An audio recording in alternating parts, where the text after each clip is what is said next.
Once again, I grabbed my set of Mission Gold Pure Pigment watercolors because it's time for entry number 3 in my Mijello Journal series.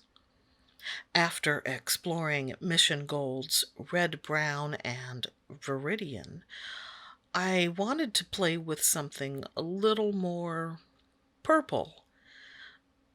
So this session's featured pigment is PV23, known as Dioxazine Violet.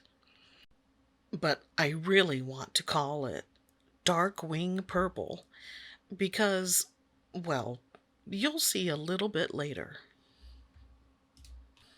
Regarding Lightfastness, this brand uses a 1 through 5 rating system, with 5 being extremely light fast. This Dioxazine Violet is the only color in the Mission Gold Pure Pigment lineup that is rated less than 4 stars. From the little research I've done, it sounds like PV23 can really vary from brand to brand, so it's recommended that you perform your own permanency tests when it comes to this pigment. Handprint.com says their tests show Daniel Smith, M. Graham, and Winsor & Newton have the most light-fast versions. Unfortunately, Mission Gold is not mentioned at all, which is one downside of Handprint.com apparently not being updated for some years. For the "What do you see?" psychological test, I stared at that big blotchy swatch for a good 10 seconds, and what I got was a romantic couple in a passionate embrace, or purple cauliflower dipped in ranch dressing, which is basically the same thing, psychologically speaking, right? I'd been waiting for the right project to use this new Escoda versatile brush that was sent to me from a viewer. But I couldn't wait anymore, so I used it here with these mixes. Yeah, it's sort of like doing a milk run in a Mercedes, but whatever. For the mix charts in this journal, I only include about a dozen colors that I think give the most interesting results. And I do 2 versions for each. For example, with quinophthalone yellow light, the first swatch was heavy on the yellow. So for the second swatch, I went heavier on the violet. I'm not going to comment on every mix here, but I especially like the results for red orange, rose madder, viridian, and Van Dyke brown. I have PV23 from Daniel Smith and Winsor & Newton as well, and you can see the swatches from all 3 brands side by side by side near the end of this video. This footage was taken about a week ago, but it can take me several days to write, record, and edit the voiceover track. So today is the day after Father's Day. I'm not much of a socializer, and while producer Mike spent part of the day with friends, I was finishing the writing part at home. It felt like a reward when he returned with a plate of cookout food and a thick slice of cake. Thank you, Melissa and Randy. I don't recall the last time I inhaled a cake so quickly. It was that yummy. And it was a good day all in all. Quiet, relaxing, productive, and I didn't have to cook.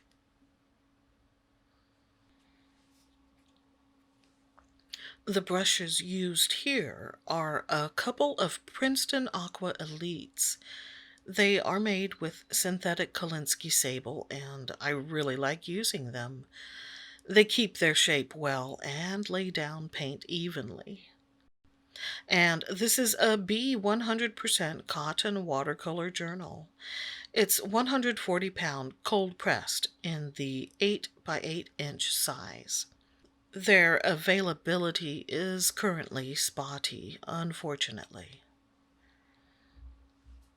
I had done a rough drawing in my sketchbook, which you'll also see later in this video. It was propped in front of me while I redrew it onto this watercolor paper. I used a Faber-Castell brush-tipped Pitt pen for the line work. It made very bold lines, but I am depicting a cartoon character after all. Can I say, I love Darkwing Duck. Never mind that I was in my 20s when the show first aired as part of the Disney afternoon lineup. It wasn't until my 30s when I bought the Thunderquack, Darkwing's jet-like flyer, from eBay. Oh, and I drew Launchpad McQuack naked. Because that's what fangirls do. I only used the featured color and its mixes for the paintings in this journal, which is why DW's bill isn't the bright orange I'd like it to be. There is a small amount of dioxazine violet mixed in. I've already mentioned this isn't the first duck character I've drawn. Besides LP Au Natural, there was also Howard the Duck, the comic book version, not the movie version. I think the film's reputation was so bad that I passed on it completely. But yeah, I guess I like ducks because I'm also a fan of Daffy Duck, Scrooge McDuck, and Donald Duck. Growing up watching cartoons on Saturday morning TV, it feels unreal now to be able to just bring them up on demand.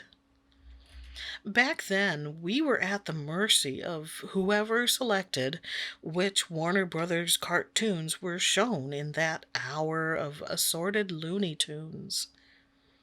It does no good to complain now, but I was often disappointed when Daffy was nowhere to be seen. But they had lots and lots of Roadrunner. I despise that bird. Okay, granted, if someone is trying to kill and eat you, then load up on anvils and with them. But did he have to be so smug about it? Ugh. How did I get on this topic? Maybe it all ties together. Sure, part of the Darkwing Duck show was slapstick humor, but there were enough I got that reference moments to make the attentive viewer feel cool. Not to mention the whole vigilante justice thing. The character is already a loose cannon, albeit a do-gooding one. But in one episode, an alternate reality was shown where the hero had gone over the edge and become Dark Warrior Duck, controlling Gotham, St. Canard, through terror tactics and a heavily armed Thunderquack. Almost as if Batman had become Bane. But enough about underlying moral subtexts. Let's talk about that theme song. I have to admit, it didn't do it for me. Too 90s family sitcom. But from cosplayers to postmodern jukebox, recent covers have actually improved on the tune. So, with a little retooling, I could see it having a place in a possible Darkwing Duck reboot. Or, dare I dream, an animated feature film.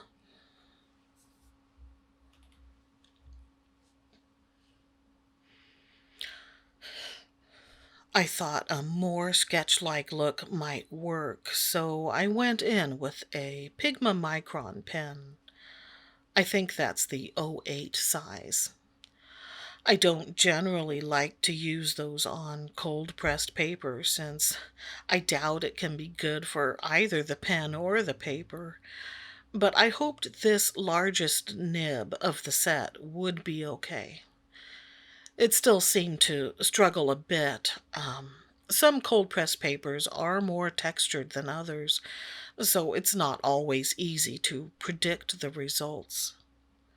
Yeah, I was sloppy.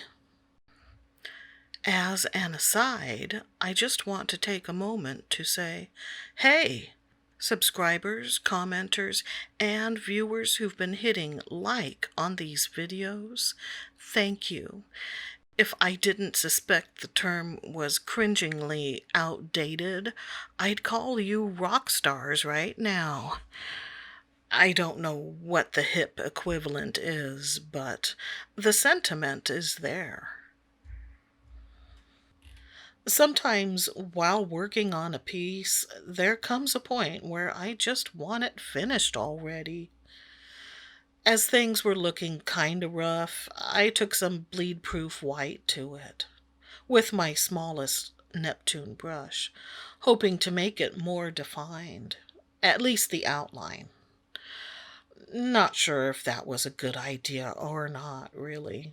I was impatient with the process and had to go back in with a black pen to fix it. As much as I love Disneyland, it is lacking one very important area: Duckland. That's right. My dream version of the theme park would have Duckburg and St. Canard, connected via the Audubon Bay Bridge, with such attractions as Scrooge McDuck's Mansion and Money Bin, Shush Headquarters, Hamburger Hippo, and a Ratcatcher thrill ride. All of that intellectual property not being exploited. What are you thinking, Disney? The potential merchandise revenue could be huge. Last week, we had a let's get this over with chore: switching cell phone carriers. I'd been without a usable phone for several months, and producer Mike needed an upgrade. But since the provider we'd been with for the past 3 years refused to offer a deal on new phones for us, we decided to go elsewhere. Well, it's quite the process. Not least of all because our existing provider didn't want to make it easy. But the new provider gal who switched us over knew her stuff. Once we got our phones and said we were just going to enter our contacts manually, she took charge and handled it for us. Then she helped us set our fingerprint screen unlocks. She even attached my first pop socket for me. After all of that, it almost feels like I should have sent her flowers. So now I have a working phone again. The end. Of that story, I mean. We still have stuff left here. In a bit, you'll see a comparison of the original sketch with the finished painting, and a shot of all three PV23s in my watercolor collection. I'm happy to share this purple poultry portrait. It may have been unexpected. Darkwing Duck is a 30-year-old cartoon series, after all. But there are worse ways to spend 20 minutes. like watching a coyote chase a bird in the desert. Until next time, stay artsy, my friends.